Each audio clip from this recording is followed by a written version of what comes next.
오늘 우리에게 주시는 하나님 말씀은 에베소서 2장 20절에서 22절까지 말씀입니다. 한 절씩 교독하시고 마지막 22절 합독하시겠습니다. 너희는 사도들과 선지자들의 터 위에 세우심을 입은 자라. 그리스도 예수께서 친히 모퉁이 돌이 되셨느니라.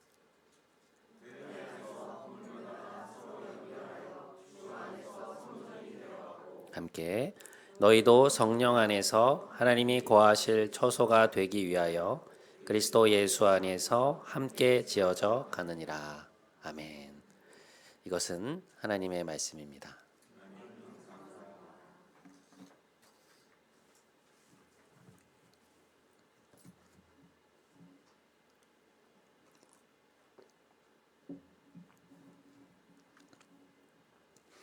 오래전에 지방에 들렀다가 이제 밤늦게 올라오게 된 일이 있었습니다. 서울에서 한 3시간 이상 걸리는 길을 이제 늦게 출발한 것이었는데요. 밤이다 보니 길이 보이지 않는 것이었습니다. 진짜 아무것도 안 보이는 거예요. 그래서 왜 이렇게 어둡지라고 생각을 해보니 이제 초입부터 이제 고속도로였기 때문에 이제 길을 밝혀주는 가로등이 없었던 것이죠. 온 세상이 어둠으로 캄캄한 가운데 이제 저 혼자 이제 그 길을 가고 있으니까요. 외롭다는 마음이 들더라고요. 운전을 하면서 처음으로 느껴본 감정이었습니다. 그런데 한 10여 분을 가던 어느 순간 갑자기 제 앞에 불빛이 보이는 것이었습니다. 차 한 대가 가고 있는 거예요. 근데 얼마 안 있다가 또 한 대가 나타났는데 너무 반갑더라고요. 그러니까 이 밤에 고속도로를 타고 달리고 있는 것이 저 하나가 아니라 이들이 함께 가고 있다는 생각을 하니까요. 그렇게 마음이 든든할 수가 없었습니다. 그 차 안에 누가 있는지 일면식도 없는데도 제 안에 어떤 연대감 같은 게 생기는 거예요. 그러니까 우리가 함께 이 길을 가고 있다는 공동체적인 마인드가 생기는 걸 보면서 참 행복했던 그런 기억이 있습니다. 최근에 한강 작가가 노벨 문학상을 수상했죠. 그녀는 이런 이야기를 하고 있었습니다. 제가 그 수상 소감을 잠시 인용해 보겠습니다. 제가 8살이던 날을 기억합니다. 오후 주산 수업을 마치고 나오는데 갑자기 하늘이 열리더니 폭우가 쏟아졌습니다. 비가 너무 세차게 내려서 20명 남짓한 아이들이 건물의 처마 밑에 웅크리고 있었습니다. 길 건너편에도 비슷한 건물이 있었는데 마치 거울을 들여다보는 것처럼 그 처마 밑에도 또 다른 사람들이 보였습니다. 쏟아지는 빗줄기, 그리고 제 팔과 종아리를 적시는 습기를 보면서 저는 문득 깨달았습니다. 저와 어깨를 맞대고 앉아있는 이 모든 사람들, 그리고 건너편에 있는 모든 사람들이 저마다의 나로 살아가고 있었다는 것을요. 저와 마찬가지로 그들은 모두 이 비를 보고 있었습니다. 제 얼굴에 촉촉이 젖은 비를 그들도 느끼고 있었습니다. 수많은 1인칭 시점을 경험하는 경이로운 순간이었습니다. 그렇게 말하면서 그녀는 인간은 왜 태어났는지, 그리고 왜 우리에게는 고통과 사랑이 존재하는지, 우리가 인간으로 살아간다는 것은 도대체 무엇인지에 대해 물으며 다른 이들에게 다가가려 한 것이 바로 자신의 글쓰기였다라고 고백하고 있었습니다. 그녀가 이야기한 것은 결국 우리라는 사람이 나 혼자로서 존재하는 것이 아니라 이 땅에 공통된 경험을 하며 살아가는 수많은 또 다른 내가 존재하고 있음을 말하는 것 아니겠습니까? 그녀가 느꼈던 그 수많은 1인칭, 그 사람들에 대한 깊은 연대감이야말로 그녀가 그토록 타인의 고통에 공감하며 글을 쓰게 만든 원동력이 아니었을까 하는 생각을 하게 되었습니다. 우리가 이 길을 함께 걸어가고 있고 함께 삶을 살아가고 있다는 그 공동체 의식, 그것이 바로 그녀의 글쓰기의 원동력이었던 것이죠. 오늘은 올해 있었던 52주의 마지막 주일입니다. 우리는 올 한 해를 함께 여기까지 걸어왔습니다. 우리는 매주일 같은 찬양으로 하나님께 경배를 드렸고, 우리를 대표하여 단위에 선 대표 기도자들과 한 마음으로 기도를 올렸으며, 그 기도가 끝난 후에는 주님이 가르쳐 주신 기도를 매주 함께 드렸습니다. 저는 그 기도를 여러분과 함께 들을 때마다, 이 앞에서 들려오는 여러분의 목소리를 들을 때마다 우리의 하나됨을 깊이 느끼곤 했습니다. 또한 우리는 우리에게 들려주시는 하나님의 말씀을 함께 들었죠. 그 말씀이 각자의 삶에 다르게 적용은 되었을지언정 우리 모두는 그 말씀이 비추는 빛을 경험했습니다. 말씀이 우리의 길을 비추어 우리가 어디로 가야 할지를 보게 하신 것입니다.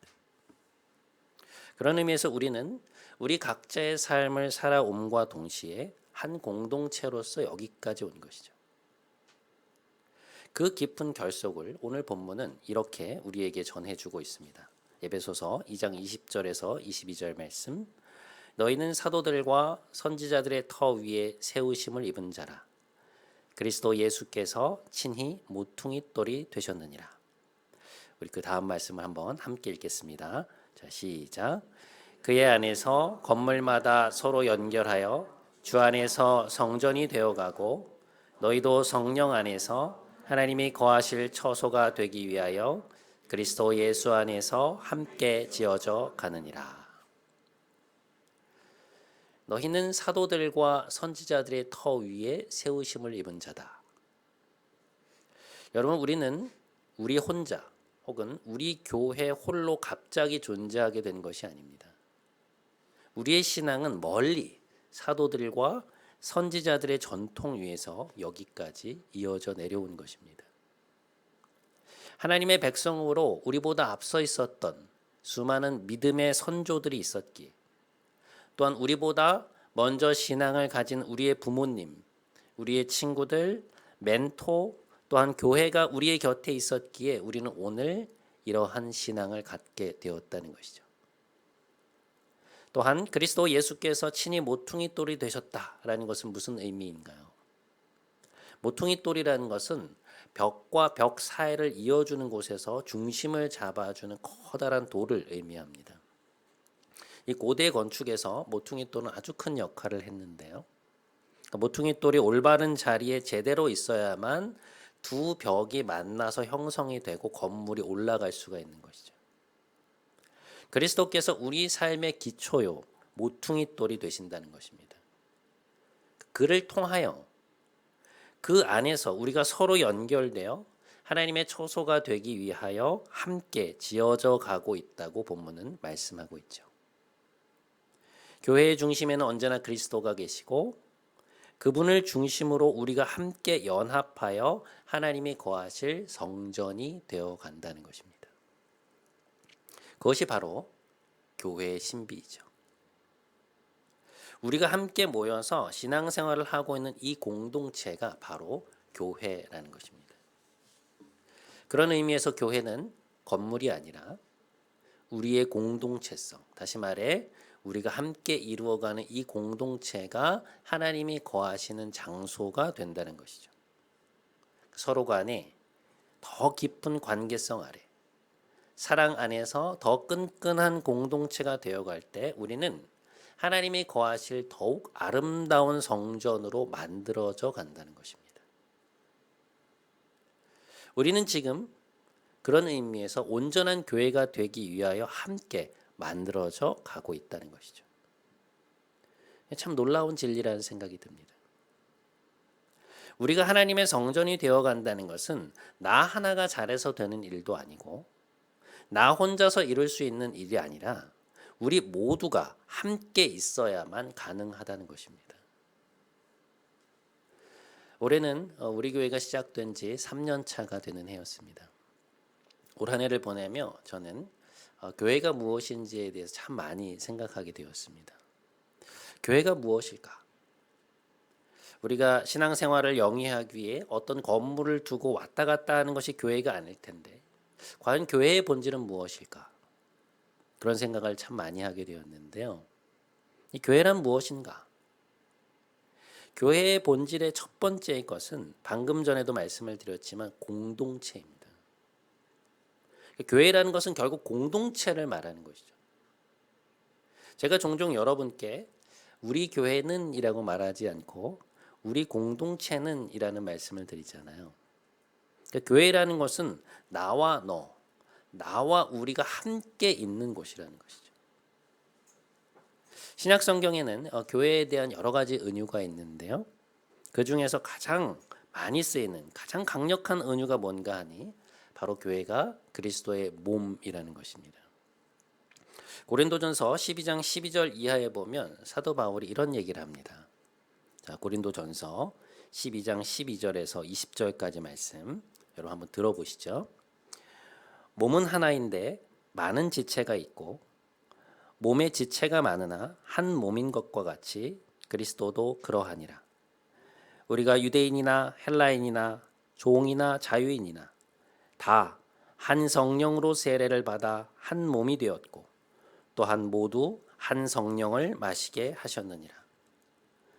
몸은 한 지체만이 아니요 여럿이니 만일 발이 이르되 나는 손이 아니니 몸에 붙지 아니하였다 할지라도 그것이 몸에 붙지 아니한 것이 아니고 또 귀가 이르되 나는 눈이 아니니 몸에 붙지 아니하였다 할지라도 몸에 붙지 않은 것이 아니니라.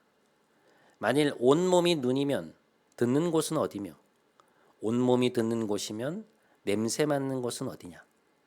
그러나 이제 하나님이 원하시는 대로 지체를 각각 몸에 두셨으니 지체는 많으나 몸은 하나이니라. 여러분, 여기에서 바울이 하고 있는 이야기는 무엇인가요? 우리는 한 몸이라는 것이죠. 그러니까 너와 내가 살아온 환경도 다르고 생각도 다르고 성격도 다르지만 우리는 모두 그리스도의 이름으로 세례를 받았고 한 성령을 마셨고 그 성령께서 우리 안에 거하고 계시기에 우리는 그리스도의 한 몸이라는 것입니다. 그 몸에 서로 다른 지체들이라는 거예요. 그러니 여러분 한번 생각해 보십시오. 몸에 필요치 않은 부분이 있습니까? 몸에는 눈도 있어야 하고 귀도 있어야 하고 입도 있어야 하고 손가락도 있어야 하는 것이잖아요. 머리도 있어야 하고 발도 있어야 한다는 것이죠. 그 모든 몸의 지체들이 함께 있을 때 몸은 몸으로서 존재할 수 있는 것입니다. 다시 말해 그리스도의 몸의 한 지체들인 우리 모두는 뗄래야 뗄 수 없는 관계라는 것이죠. 저 사람은 없어도 되고 이 사람은 있어야 되는 게 아니라는 것입니다. 여러분, 우리가 더불어숲 은혜교회의 교인이라는 것은 무엇을 의미합니까? 우리 모두가 이 교회를 이루는 몸의 지체들이라는 것입니다. 내 옆에 있는, 내 앞에 있는 이 사람이 있어야만 우리가 몸으로 존재할 수 있다는 것이죠. 온전한 교회로 존재할 수 있다는 것입니다. 한때 교계에서 영성이라는 말이 유행을 했던 때가 있었습니다. 어딜 가나 영성이라는 주제가 이슈가 되고 또 뭘 하든 영성이라는 말이 안 들어간 것이 없을 정도로 큰 화두가 되었던 적이 있었는데요. 그때 가장 아이러니하게도 가장 우려를 표명했던 사람들이 누구였는가 하니 영성신학자들이었습니다. 영성이라는 것이 무슨 하나의 유행처럼 혹은 자신의 소유물처럼 개인적인 성장과 개발의 개념으로 소비되고 이해되는 것을 보면서 그들이 아주 우려를 표명했던 적이 있었습니다. 그 우려의 핵심은 뭐였는가 하면 공동체적 이해가 배제된 개인적 영성의 추구는 기독교적 영성에 어긋난다는 것이었습니다. 우리가 영적으로 성숙해가는 일은 너무나 중요한 것이지만 그것이 내 옆에 있는 다른 지체들과는 아무런 상관도 없는 그저 나만의 성숙, 나만의 지혜, 나의 개발이라는 개념으로 이해될 때 그것은 기독교적 영성이 추구하는 바와는 다른 아주 이질적인 영성이라는 것이죠. 우리가 영적으로 깊어진다고 할 때 그것의 가장 중요한 요소는 무엇이냐? 바로 교회됨에 대한 이해입니다. 우리가 그리스도를 믿을 때 우리는 필연적으로 공동체의 일원이 되는데 그 공동체의 일원이 된다는 의미는 도대체 무엇인가? 우리가 이 공동체를 통하여 함께 하나님의 성전이 되어간다는 것은 어떠한 것인가? 신앙생활을 제대로 해나가기 위해서는 그런 질문을 던지지 않을 수 없다는 것입니다. 영성이 깊어진 사람들의 공통점은 공동체에 대한 깊은 이해를 가지고 있다는 것입니다. 하나님과의 관계가 깊어질수록 우리는 성부, 성자, 성령, 삼위일체 하나님과의 하나님의 그 공동체를 경험하게 되기 때문에 기독교적 영성이라는 것은 결국 공동체와 분리될 수 없다는 것이죠. 그것이 교회의 본질과 깊이 맞닿아 있다는 것입니다. 나 혼자 멋진 성전이 될 수 있는 것이 아니라 오늘 본문에 따르면 지금 내 옆에 있는 이 사람, 내 앞과 내 뒤에 있는 사람들과 함께 할 때 비로소 우리는 그리스도 안에서 온전한 하나님의 성전으로 지어져 갈 수 있다는 것이죠. 우리는 그리스도의 한 몸의 지체들이라는 것입니다. 우리가 연합할 때 서로가 서로를 참다운 나의 지체로 여기며 사랑하려 할 때 그 관계에 헌신할 때 우리는 더욱 진정한 교회가 되어갈 수 있다는 것이죠. 그런 의미에서 우리 교회의 내년 표어를 벽을 허물자라는 것으로 정하려고 합니다. 여러분, 인간과 인간 사이에는 언제나 벽이 있게 마련이죠. 여기를 넘어 더 이상 나에게 넘어오지 않도록, 여기는 나만의 공간이니 누구도 방해를 할 수 없도록 우리는 벽을 치고 있습니다. 하지만 여러분, 그 벽이 우리 안에 견고히 존재하는 이상 우리는 그리스도 안에서 함께 성전이 되어갈 수 없습니다. 오늘 말씀의 핵심은 우리가 함께 성전이 되어간다는 것이거든요. 그렇게 하는 것이 더 좋다가 아니라 그것 외에는 우리가 진정한 온전한 성전이 될 수 있는 다른 방법이 없다는 것입니다. 우리 모두는 그리스도 안에서 한 몸이기 때문에 이 지체들과 연합하지 않고서는 그 몸을 세울 수가 없다는 거예요. 그런 의미에서 우리가 내년에는 더욱더 인격적인 관계 안에서 깊어지는 공동체로 자라나게 되기를 바랍니다. 우리를 더욱 온전한 교회로 부르시는 하나님의 부르심에 순종하여 헌신하시는 여러분 모두가 되시기를 주님의 이름으로 간절히 기도드립니다. 교회란 무엇인가? 교회의 본질은 결국 공동체를 의미하는 것이다 라는 말씀을 먼저 드렸는데요. 그러면 그 공동체를 특징 짓는 교회됨의 두 번째 본질은 무엇인가? 그것은 바로 말씀의 공동체라는 것입니다. 여러분, 우리가 교회 안에서 함께하는 가장 중요한 경험 가운데 하나는 바로 말씀에 대한 경험이죠. 우리가 한 교회라는 사실은 우리가 매주 대하는 말씀이 같다는 사실을 의미합니다. 하나님은 매일 그리고 매주 우리가 먹어야 할 양식을 동일하게 허락해 주고 계신다는 것입니다.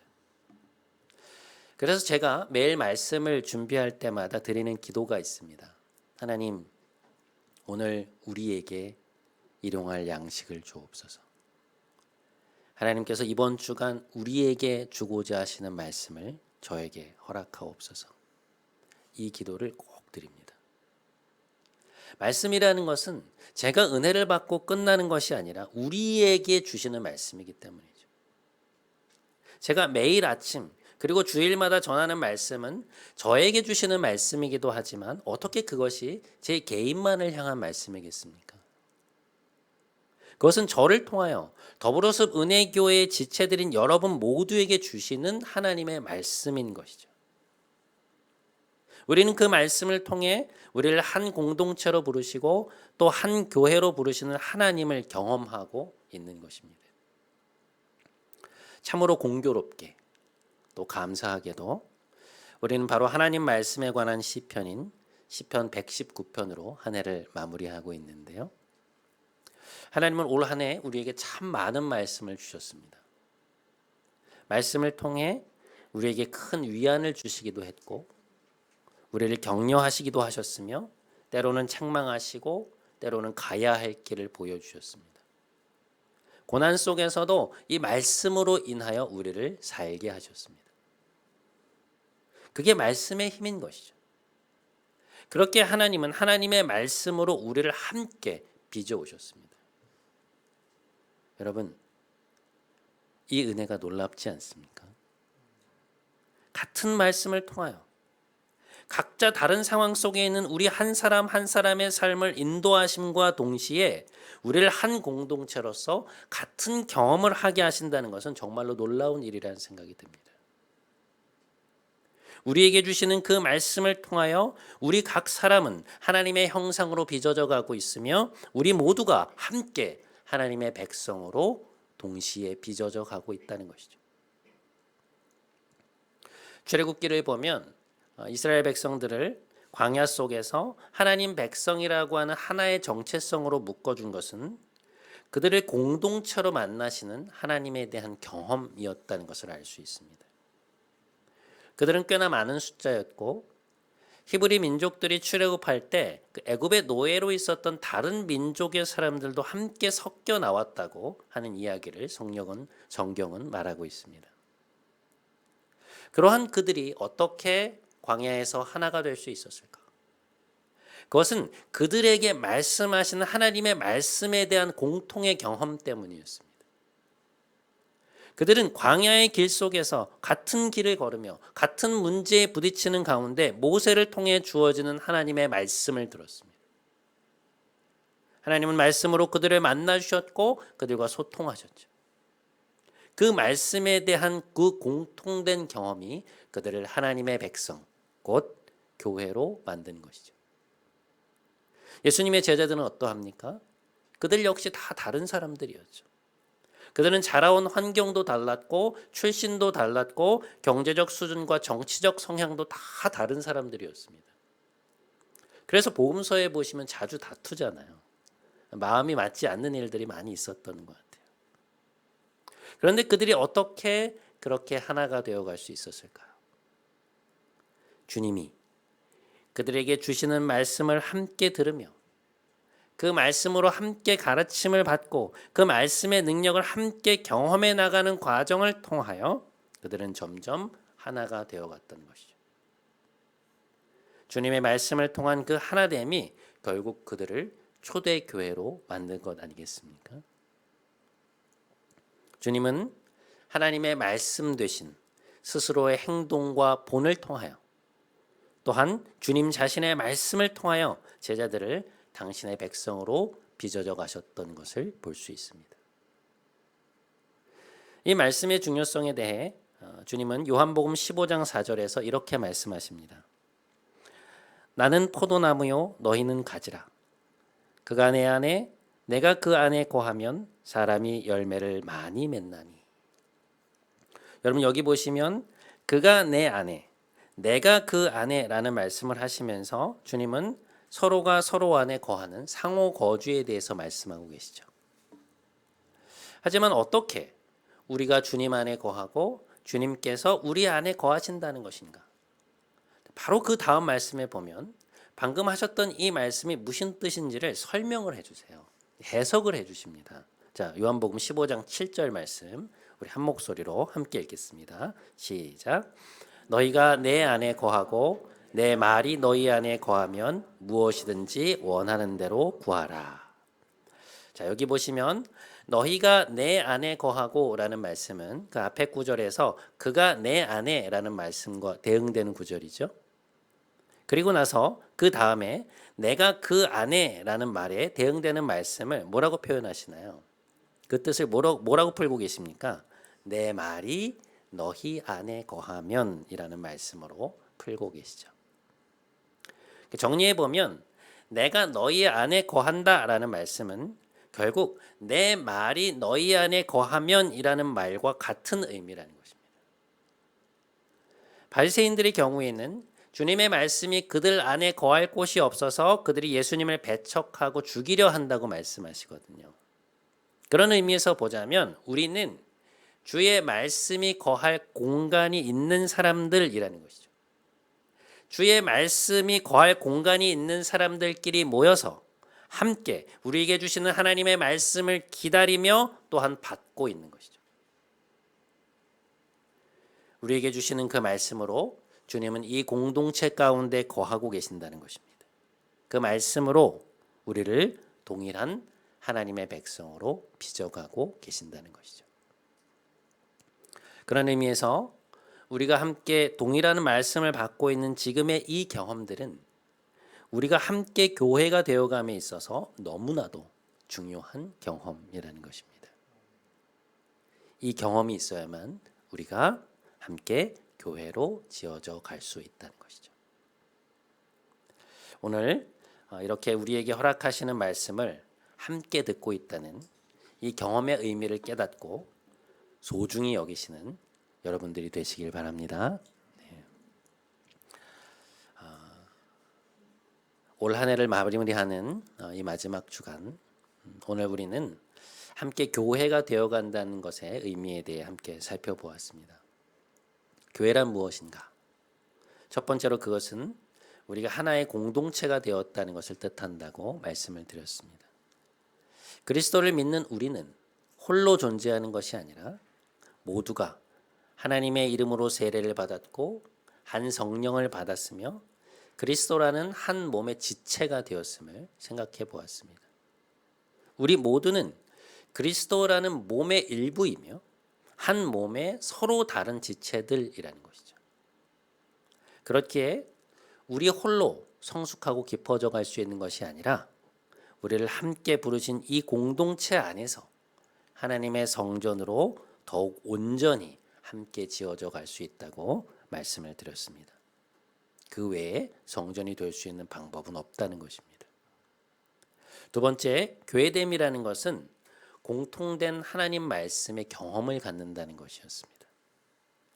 출애굽한 이스라엘 백성들이 모세를 통해 주어지는 말씀을 통해 그 경험을 통해 하나님의 백성으로 함께 만들어져 갔듯이 출신도 다르고 생각도 다르고 성격도 달랐던 예수님의 제자들이 그들에게 주시는 주님의 말씀 안에서 참다운 교회로 자라갔듯이 우리 역시 하나님이 허락하시는 같은 말씀을 들으며 더불어서 은혜교회라는 하나의 교회로서 더불어서 은혜 공동체라는 한 하나님의 백성으로서 빚어져 가고 있음을 살펴보았습니다. 하나님은 우리에게 주시는 그분의 그 말씀을 통하여 우리 모두를 교회로 만들어 가고 계신다는 것이죠. 사랑하는 여러분, 한 해를 마무리하며 우리가 하나님께 올려야 하는 감사는 무엇일까요? 지나온 과거를 돌아보며 또 앞을 바라보며 우리가 바라보아야 하는 그러한 지점은 어디 있겠습니까? 우리를 이 교회를 통해 한 하나님의 백성 삼으시고 매주일 함께 모여 예배함으로 또 소그룹을 함으로 말씀을 통해 더욱 온전한 성전으로 세워가고 계신다는 사실일 것입니다. 올해와 마찬가지로 내년에도 우리를 향한 하나님의 은혜의 역사는 계속될 것입니다. 우리에게 이미 허락하셨고 또 앞으로 허락하실 그 은혜를 소망하고 기대하며 새로운 한 해를 맞이할 준비를 하시는 여러분 모두가 되시기를 주님의 이름으로 간절히 축원드립니다.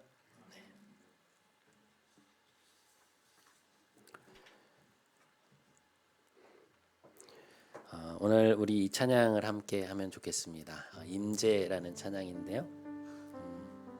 하나님 하늘의 문을 여시고 이곳을 주목해 주옵소서. 주님을 향한 노래가 꺼지지 않고 있고 기도의 향기가 하늘에 닿고 있으니 이곳에 오셔서 우리의 예배를 받아 주십시오. 그러한 내용의 가사입니다. 우리 모두가 한 하나님의 백성으로 함께 하나님을 높이는 그런 시간 가졌으면 좋겠습니다.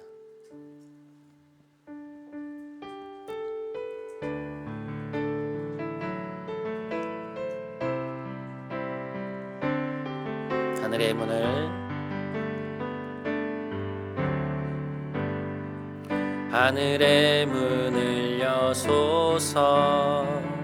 이곳을 주목하소서.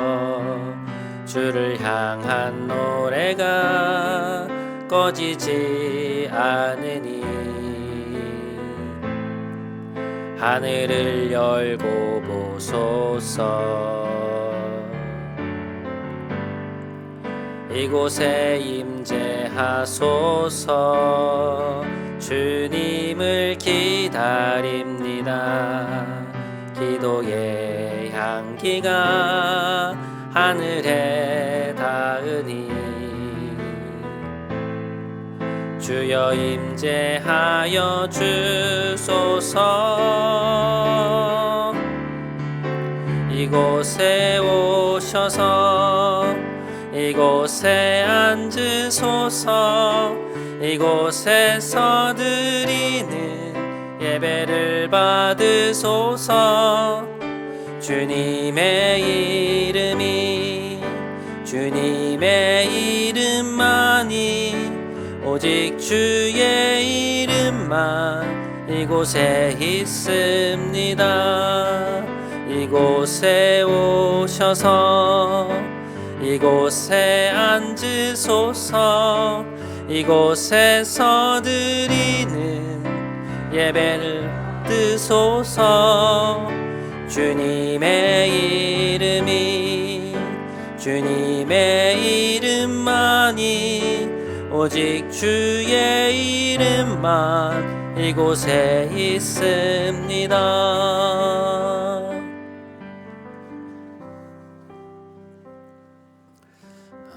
여러분, 우리는 혼자서 신앙생활을 해나갈 수 없습니다. 우리가 그리스도를 믿는다는 것은 그분의 몸인 교회의 일원이 된다는 것이며 또 공동체의 한 지체가 된다는 것을 뜻합니다. 그것이 교회됨의 본질입니다. 우리 옆에 있는 이 사람이 있어야만 우리는 함께 온전한 하나님의 성전으로 지어져 갈 수 있다는 것이죠. 우리 시간 함께 기도하기 원합니다. 하나님, 우리 옆에 있는 이 지체들 없이는 우리가 교회를 이룰 수 없음을 기억하게 해 주옵소서. 공동체가 사랑 안에서 더 깊어져 갈 때 비로소 우리는 하나님이 거하시는 성전으로 자라날 수 있음을 깨닫고 그 일에 헌신하게 해 주십시오. 우리 이 마음으로 함께 기도하도록 하겠습니다. 함께 기도하겠습니다. 하나님 아버지, 오늘 2024년 마지막 주일 예배를 드리며 우리에게 교회됨에 대하여 생각하게 해주셔서 감사합니다. 하나님, 교회라는 것이 결국 공동체이며 우리가 한 공동체로 하나님 앞에 서 있다는 것을 하나님 우리가 보게 됩니다.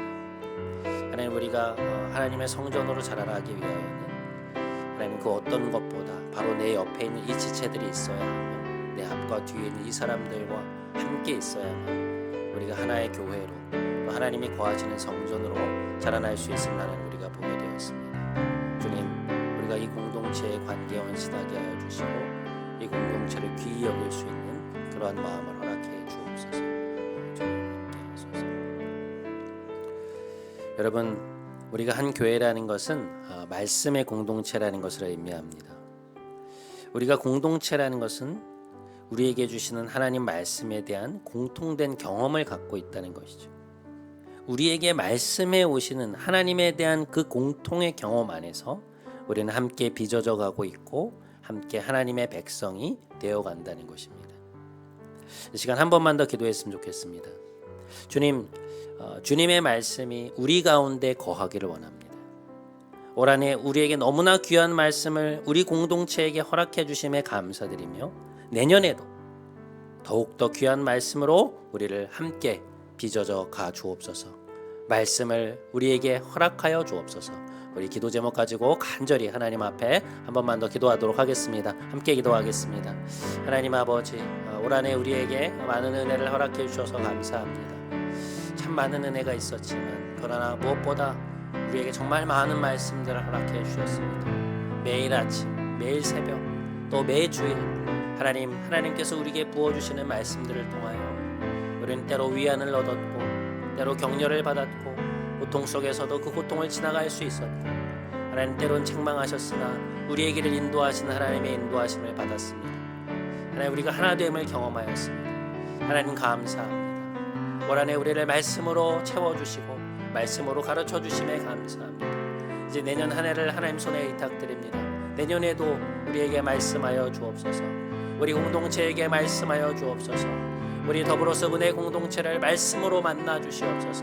그래야 우리 각 사람의 삶에 함께하여 주시고 각 사람의 삶을 하나님의 형상으로 빚어져 가 주시고 동시에 우리 모두가 함께 하나님의 한 백성으로 빚어져 갈 수 있도록 하나님 우리에게 말씀으로 함께 하셔서 그 말씀의 능력이 우리의 삶과 우리 공동체의 삶에 드러난 놀라운 역사를 경험할 수 있도록 아버지 우리와 함께하여 주시옵소서. 아버지 우리와 함께하여 주시옵소서. 우리에게 은혜를 내려 주시옵소서.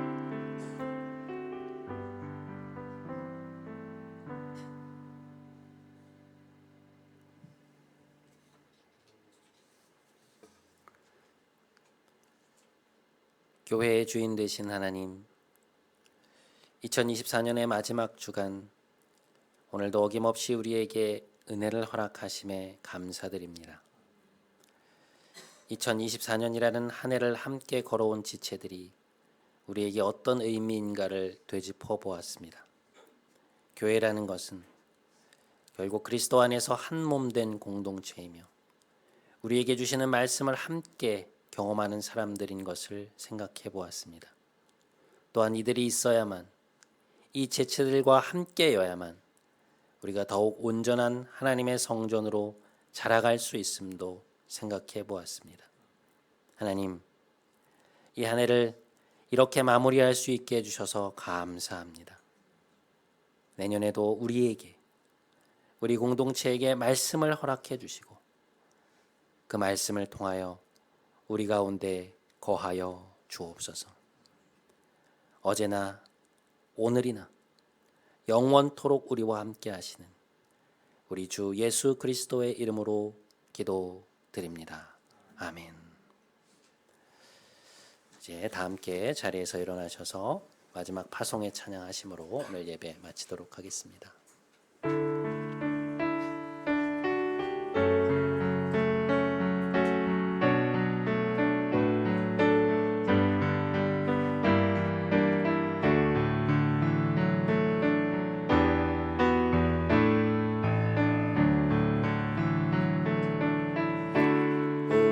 우리는 주의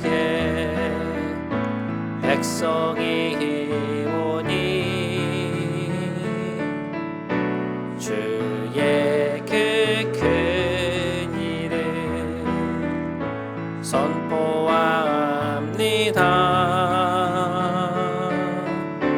이곳 어두운 세상에 빛으로 부르셨네.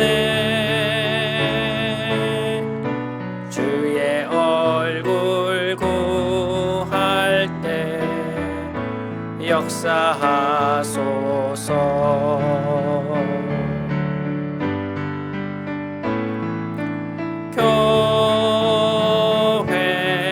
교회를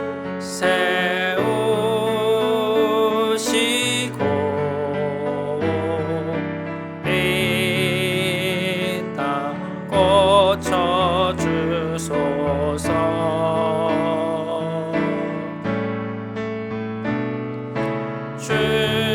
주님 나라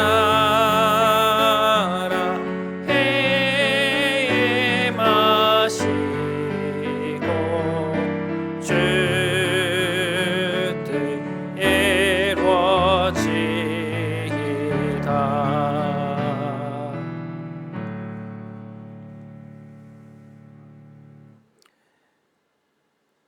이제는 우리 구주 예수 그리스도의 크신 은혜와 하나님 아버지의 놀라우신 사랑과 보혜사 성령님의 감동, 감화, 충만케 하심이 지금 내 옆에 있는 이 지체들이야말로 그리스도 안에서 한 몸 된 사람들임을 기억하며 말씀 안에서 내년에도 함께 하나님의 백성으로 빚어져 가기를 간절히 소망하며 나아가는 사랑하는 모든 성도들의 머리 위에, 이들의 가정, 일터, 사랑하는 가족들 위에, 하나님이 사랑하시는 이 교회 위에 이제부터 영원토록 함께 하시기를 간절히 축원하옵나이다. 아멘.